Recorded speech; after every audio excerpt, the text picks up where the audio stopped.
Hi,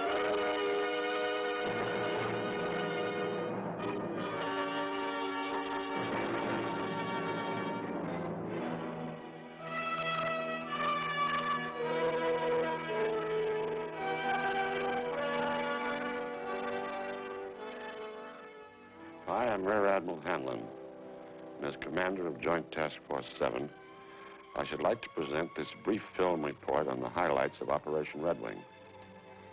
I want to point out to those of you who might have a deeper interest, not fulfilled by this report, that there are available more detailed reports, such as Commander Joint Task Force 7, Final Report on Operation Redwing, the Armed Forces Special Weapons Project, technical films, written reports, and short technical films produced by the task force overseas. My Chief of Staff and deputies will assist in this presentation.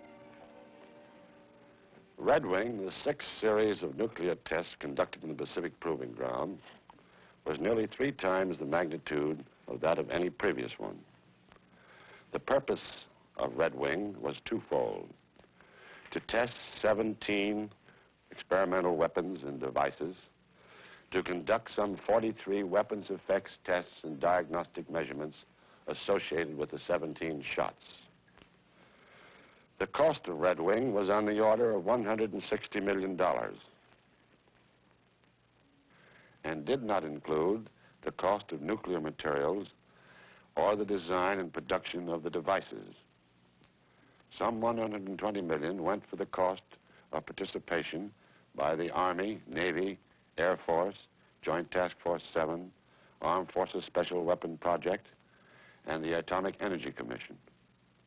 The remainder was experimental expenses, which included approximately $24 million, covering the expendable scientific construction. This is the price paid for testing operations necessary for the advancement of nuclear weapons and conducted in a remote area of the Pacific to provide the ultimate in safety factors. Obviously, an operation of the magnitude of Redwing requires a great deal of support in terms of people, aircraft, ships, and money. A complex but extremely flexible command organization and an elaborate communication network. Organizationally, Redwing carried a typical Joint Task Force staff of about 170 people, divided about equally among the 3 services. The command was organized into 5 task groups: Task Group 7.1, Task Group 7.2, 7.3, 7.4, and 7.5. 7.1 consisted of about 1,200 scientific and military personnel and were concerned with positioning, arming, and detonating all weapons and devices. It also conducted weapons effects tests and diagnostic measurement programs. 7.2, about 1,200 Army personnel, provided ground security, operated communications, provided certain logistic support, including 550 vehicles of all types, and some $1.5 million worth of signal equipment. The Navy Task Group 7.3, with some 22 ships, 31 small craft, 37 aircraft, and approximately 6,000 personnel, provided security and safety patrols in the danger area. Surface ship transportation between the Pacific Proving Ground and the zone of the interior. Small boat and helicopter transport at Bikini Atoll. Shipboard command and communication facilities and support of numerous scientific projects. The Air Force Task Group 7.4, with some 2,300 personnel and about 130 aircraft, exercised air control and directed operation of all test and support aircraft, was responsible for search and rescue functions, provided weather service and air transport at Eniwetok Atoll and between Bikini and Eniwetok Atolls. Task Group 7.5, with about 2,000 civilian personnel, provided base logistic support, built structures for effects and diagnostic measurement programs, and operated a boat pool at Eniwetok Atoll. We planned Redwing so as to utilize the 2-atoll concept. That is, large, hard shots were fired at Bikini, and the small, relatively easy ones at the Eniwetok Atoll. Actually, on 2 occasions, shots were fired nearly simultaneously at both atolls. This was an innovation unique to Redwing. From the very beginning, great emphasis was placed on the safety of the personnel in the Pacific Proving Ground, natives of the Marshall Islands, shipping and air traffic. For the latter part of Castle and for Redwing, the danger area was increased to about 400,000 square miles to afford adequate protection. The smaller area was the air control area. A continuous search of the large area was conducted by a squadron of Navy patrol aircraft. Better weather information and therefore more reliable forecasting was realized through a weather central staffed with highly qualified personnel from all services. The acquiring of a new type of weather balloon operable above 90,000 feet, development of the WASP, high-altitude weather-sounding missile, effective to altitudes of about 100,000 feet and launched from destroyer weather ships, and construction of 4 weather stations by the task force to augment the existing Pacific Area Weather Service. In the RAD-SAFE area, we had an effective fallout prediction unit in headquarters. Another innovation was equipping of this unit with fallout computers, recently developed by the National Bureau of Standards and the Sandia Corporation. 17 RAD-SAFE monitoring stations were located throughout the Pacific area to provide further protection. In the interest of fish life protection, marine radiological surveys were made of large areas in Pacific Proving Ground and vicinity by Navy ships using scientific personnel of the Atomic Energy Commission, Division of Biology and Medicine. This was done first about the middle of the operation and again after the operation terminated. The Scripps Institute conducted continuous oceanographic analyses of fallout areas. I should like to digress for a moment to comment on the official observer program sponsored by the Atomic Energy Commission and the Department of Defense. During Redwing, we had 6 separate groups of responsible military and civilian officials, and in addition, large numbers of technical observers visited the Pacific Proving Grounds. As a result, the military representatives and high government officials obtained an understanding of the business which should be of great value to them and their parent organizations. Of special interest was the press and Federal Civil Defense Agency observer groups.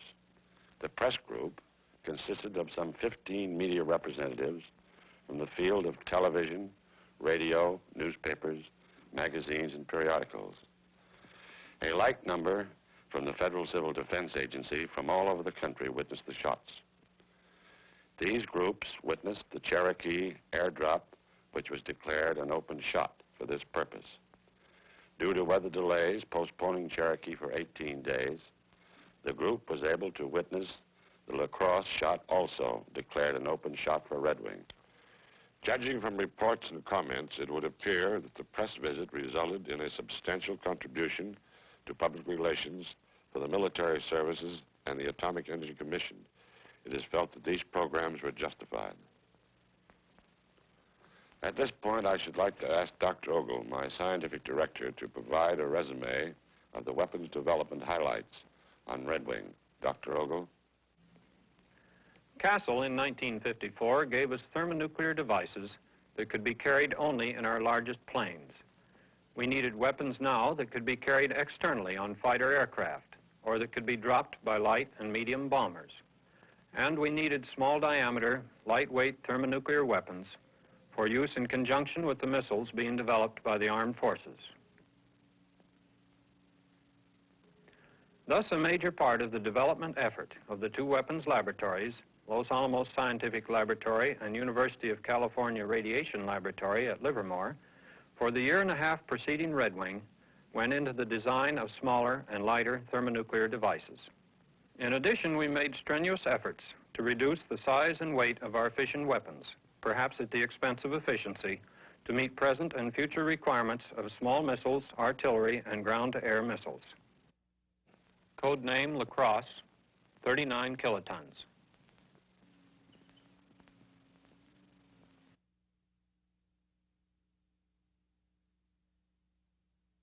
code name Cherokee, 3.8 megatons.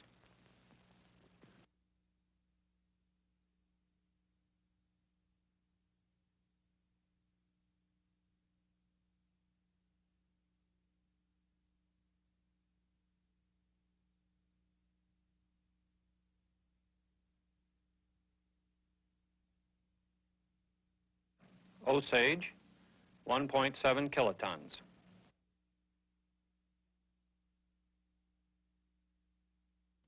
Erie, 15.5 kilotons.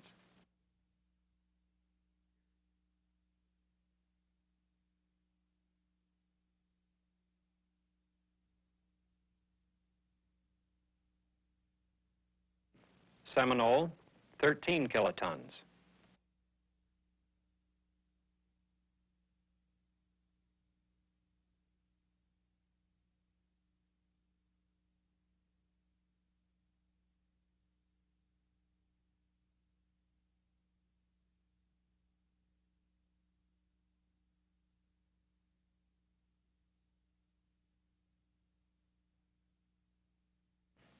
Flathead, 375 kilotons.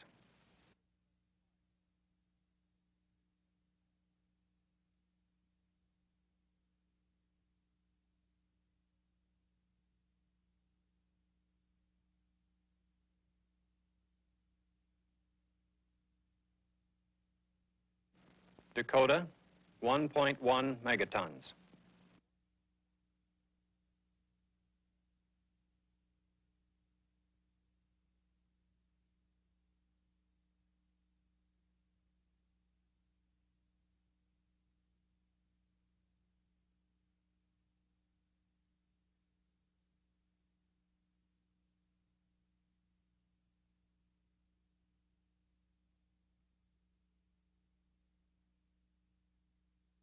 Apache, 1.9 megatons.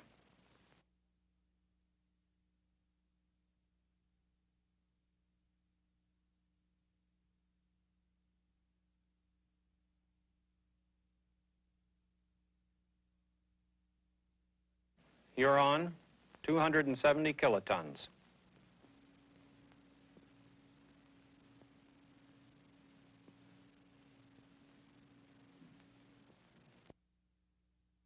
Mohawk, 350 kilotons. The main contribution of activity to fallout from such devices comes from the radioactive fragments produced by that fission. Such fallout may seriously contaminate the region close to a detonation. It may injure or kill people several hundred miles from the point of detonation.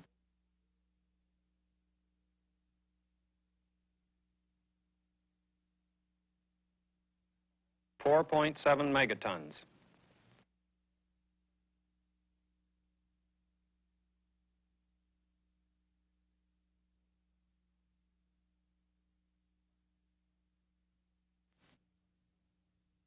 Piwa, 5 megatons.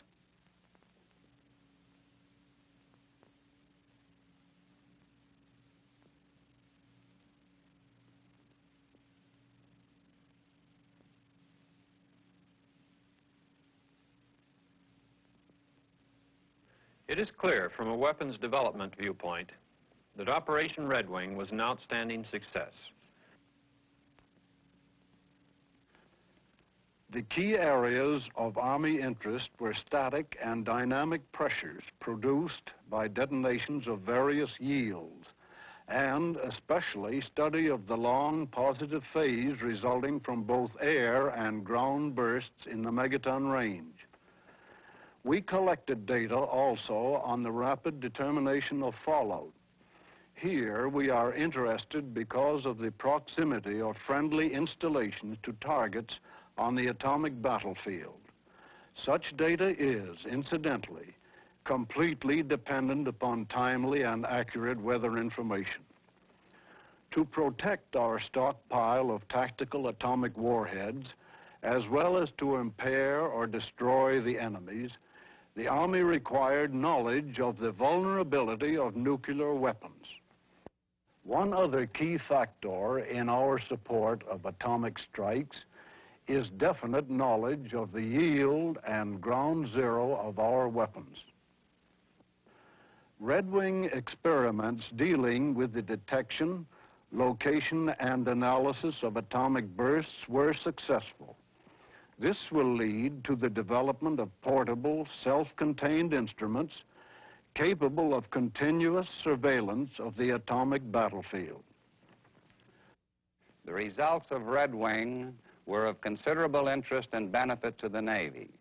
An outstanding feature was the increased yields obtainable from devices of greatly decreased sizes and weights. Such factors will permit diversification of delivery systems in aircraft and ships. Our first-line carrier aircraft, the A3D, or Sky Warrior, was exposed to blast and thermal effects from megaton yield weapons. It was also positioned to simulate a drop aircraft, and these tests indicated that the A3D can deliver megaton weapons with a good escape probability. In the field of atomic defense, progress was also made.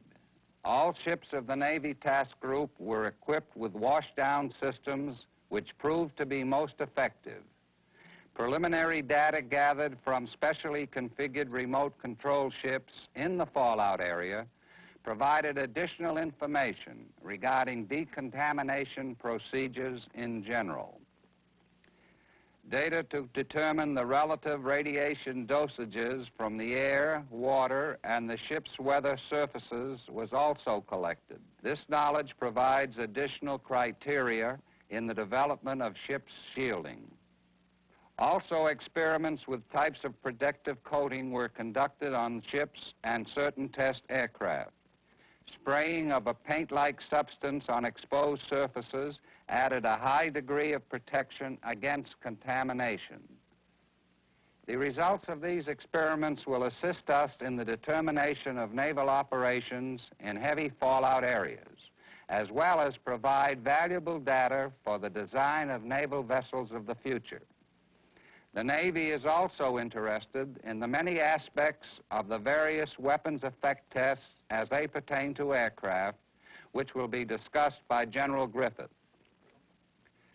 Throughout the operation, the necessity for fast and accurate weather predictions was demonstrated. The Navy will benefit from the development of the WASP, a high-altitude wind-sounding rocket, and by the increase of altitude of weather balloons. These two developments will provide faster and more accurate weather data from altitudes of 60,000 to 100,000 feet. In addition, the regular Navy window shells prove most valuable for soundings up to 34,000 feet. All this will lead to an increased effectiveness of fleet operations in the conduct of atomic warfare.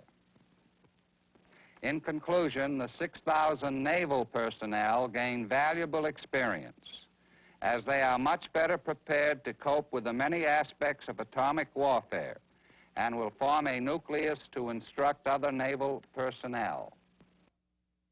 The scope of Air Force operations in Redwing precludes a discussion of the results of each program in which we had a vital interest. In view of this, I have selected and shall briefly summarize only two which I consider most pertinent to this presentation: the Aircraft Effects Program and the Early Penetration Project. The Aircraft Effects Program was designed to test the structural responses of operational type aircraft to the blast and thermal loads experienced in the vicinity of nuclear or thermonuclear detonations. The particular Air Force aircraft tested during Redwing were the B-52, the B-47, the B-66, the B-57, the F-84F, and the F-101.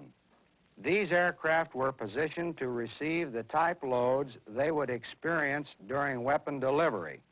In general, they were flown directly over ground zero at a time shortly before, at, or after the burst time to receive the desired effects. While the objective of such studies was the collection of scientific data, the safety of air crews was a consideration of primary importance in the conduct of Redwing aircraft tests. Elaborate precautions were taken to ensure that the aircraft would be in the right place at the right time. The preliminary data acquired by the effects aircraft indicate excellent results. In addition to giving us safety parameters for existing aircraft, the data should be of great value in design of future aircraft. The early penetration project was included to investigate the feasibility of aircraft penetrating clouds from high-yield weapons at times shortly after a burst. 5 B-57s and 21 pilots from the Tactical Air Command were assigned for the project. The B-57B was chosen due to its high-altitude capabilities, and the 21 pilots were required to ensure that sufficient data could be accumulated without subjecting any individual to excessive doses of radiation. It was determined that such cloud penetrations would have to be made so early that the conservative operational radiation dosage limit of 3.9 Roentgen would have to be exceeded in individual penetrations. Task Force 7 received approval for a dosage of 50 Roentgens for the 21 pilots. Mission planning, however, assured that no pilot would receive over 25 Roentgens, and in a great many penetrations, no dosages over 10 Roentgens were recorded. During the operation, there were 2 drops by aircraft. This was a free-fall drop of a thermonuclear weapon by a B-52 flying at 40,000 feet. It was set to burst at 5,000 feet, but actually burst at 4,300 feet with a yield of 3.5 megatons. The bomb did not have a good CEP because of personnel error. This caused some loss of data. Most significant, however, is the fact that we satisfactorily proof-tested the delivery capability of a thermonuclear weapon with a B-52. It can be predicted that high-performance operational type aircraft can fly through the cloud from any weapon, the design of which we know, at an altitude of 45,000 feet or less, at any time later than 10 minutes after detonation, and the pilot will probably receive no more than 75 Roentgens total dosage. Thank you, General Griffith. Admiral Sutherland, will you please summarize the operation at this time?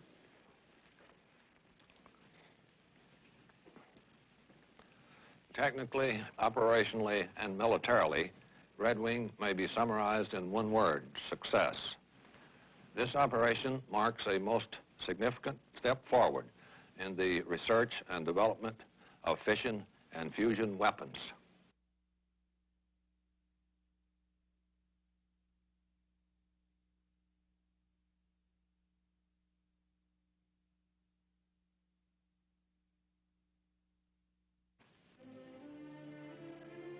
These successful tests will lead to the development of a variety of weapons calculated to meet a wide range of military usage, including defense against air attack. This variety of weapons will permit diversification of delivery systems of all kinds, that is, aircraft, missiles, gun-fired projectiles, demolitions, and depth charges. The emphasis on safety of task force personnel, of the Marshallese population, of transit aircraft and shipping paid off 100%. Most important in the safety program was the ability to predict and hence predetermine radioactive fallout. The key to this was greatly improved weather forecasting stemming from increased knowledge of tropical meteorology. In carrying out the Redwing test series to its successful conclusion, one factor, a most gratifying factor, is quite evident. The three military services, a large group of scientists, technicians, and contractor personnel worked and lived together for many months in the Central Pacific, far from home and under trying conditions to get a job done. This job was accomplished, and the many benefits are already being put to practical use. This concludes Admiral Hanlon's film report of Operation Redwing.